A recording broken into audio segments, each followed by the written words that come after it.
New Witch of the Woods backpack and spiral notebook in the shop. Click the link below to get them before they're gone.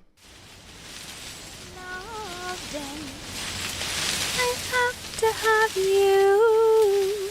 Boop, boop, be-doo, be-doo. Oh, hello, my geeks and peeps, my explainers and entertainers, my little oodalollies. Rebecca Parham here. I know exactly what you're thinking right now. You're thinking, Becca, why do you have that handkerchief bag on a pole, commonly referred to as a bendel that was popularized in the 1930s as a way to visually represent the impoverished migrant workers of the Great Depression? Are you running away? Now what would give you an idea like that?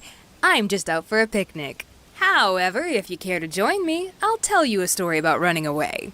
I believe every single one of us as children went through phases. Some of us had a dinosaur phase, a pony phase, a space phase, any period of time where you got particularly fixated on a subject or idea. Come to think of it, I don't think we ever stopped going through phases. Now, I know you're not gonna believe this, but as a kid, I was kind of weird.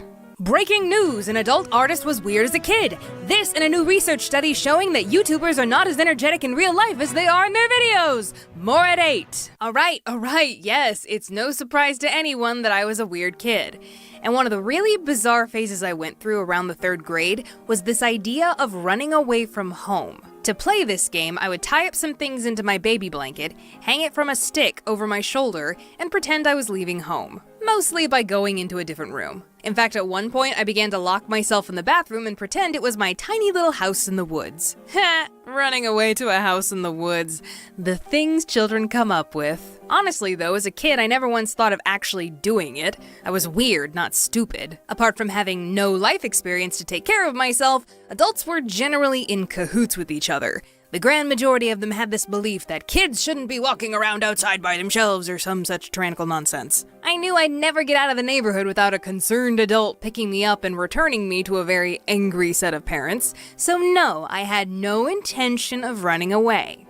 But Mom and Dad didn't know that. I don't know what got into me, but one day I wanted to play a practical joke on my mom, and I enlisted the help of my sister to do it. Around this age, Rachel and I were no longer going off to the local daycare after school. We were old enough to walk home. That's right, I eventually achieved my dreams and thereby became a latchkey kid. Rachel and I would walk home from school, use our own key to get in, and then we'd have the place to ourselves for about an hour or two before Mom got home. Just enough time for tomfoolery. One unsuspecting day after school, I was bored, and thus came the aforementioned harmless prank. I was still in my running away phase, so I wrote a note for Mom to find when she got home. The note basically said, "Dear Mom and Dad, I ran away from home, but I'll be fine. Don't put up signs trying to find me. I'll build my own house and get a job, blah blah blah, yada yada. Love you and goodbye."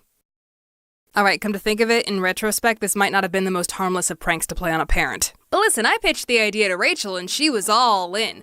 Oldest child is supposed to know better, just saying. Really shirking your responsibilities as a big sister there, Rach. I put the note on Mom's pillow, and when we heard the garage door opening, I made myself scarce. Apparently Rachel hid too, I guess for good measure. And when Mom walked into the house, she went into her bedroom looking for us and noticed the note.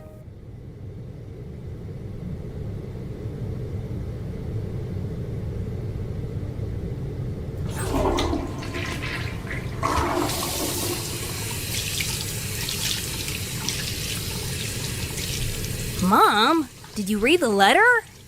Yes. Weren't you gonna go out and look for her? Oh, well, I figured she'd come back when she got hungry. Oh, the care and concern I felt from my loving mother in that moment.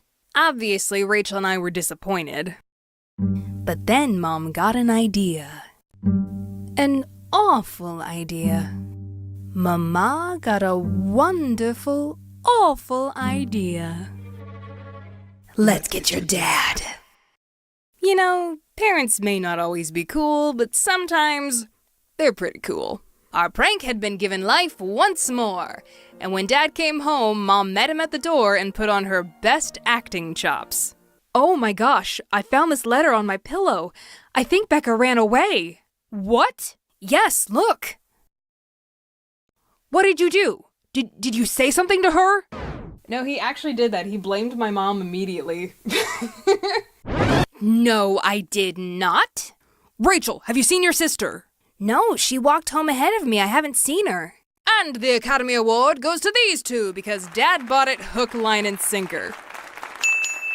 Dad naturally was very upset and flustered. I mean, the man thinks that his daughter is wandering the streets alone and cold and hungry and probably being eaten by coyotes or squirrels or something, I don't know. So he declares, "We must go forth and return the second born to her rightful place in these the hallowed halls of Castle Perim." Okay, I wasn't in the room at the time, but I'm pretty sure that's what he said. In his mind. Either way, he told my mom and sister to get ready for the search. But before the harrowing journey could commence, he had to make a pit stop at the bathroom. Now up until this point, Mom and Rachel had done their parts perfectly, but leave it to me to mess up the joke.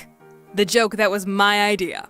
For you see, there was a wealth of hiding places in that house. Any number of spots would have sufficed, but I chose possibly the worst place apart from just standing out in the open with a lampshade on my head.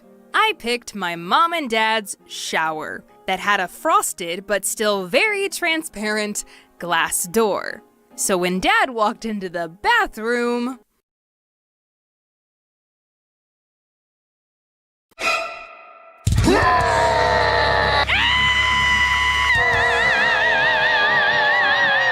Listen, all I'm saying is that I already paid for the order. It's not my problem how you get 426 pumpkins out here. I'll call you back.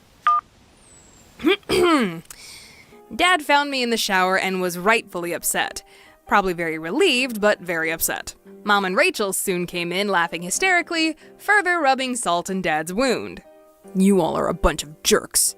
And as if this whole video couldn't get any juicier, look what my mother found. This is the actual note from this story. She kept it all of those years. You could carbon date this thing and get 25 years of gunk off of it. And if you'll make note, fellow scholars, you shall see that the handwriting has scarcely changed. Also, I just love the fact that at the bottom here I wrote "I love you" 4 times, just to make sure that my parents knew this was not personal. Those of you feeling sorry for my dad, don't worry. They say there's only 5 love languages, but my family has a 6th one. Messing with each other. Dad got his revenge hundreds of times over the years. And trust me when I say, I loved every moment of it. And who would want to run away from that? Thanks for joining me for a picnic, explainers, and thank you so much for tuning in, but now